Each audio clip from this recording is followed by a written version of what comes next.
त संगवारी हो जोहार। मैं सडनली ना एक ठो अभी पोस्ट देखे हूँ जिन हरे छत्तीसगढ़ी फिल्म इंडस्ट्री के बेहद ही जाने माने एक्टर अजय पटेल के ओकर पोस्ट ला देखे के बाद में है ये वीडियो ला बनात हूँ। जी हाँ, जो पोस्ट है वो क्या गजब के है, देखे के बाद मोर तो दिल खुश हो गए। अब बात करन का हरे पोस्ट कैसे हरे एकर बारे में तो बता दूं कि अभी फिलहाल में ना अजय पटेल के एक ठो नवा छत्तीसगढ़ी फिल्म आने वाला है, मोर जहुरिया। जी हाँ, जैन फ़िल्म की स्टार कास्ट में अजय पटेल लीड हीरो के तौर में नज़र आई, हीरोइन रही शालिनी विश्वकर्मा और अमृता कुशवाहा। मतलब 2 झन हीरोइन 1 झन हीरो।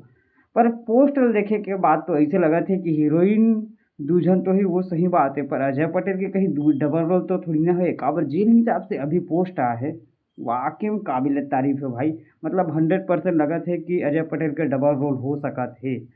तहलका मचा दी डबल रोल रही त। तुमन ला का लगत हे? फ़िल्म मोर जमुइया के बारे में कमेंट करो। वीडियो बने लगे तो लाइक ठोक दो। जोहार।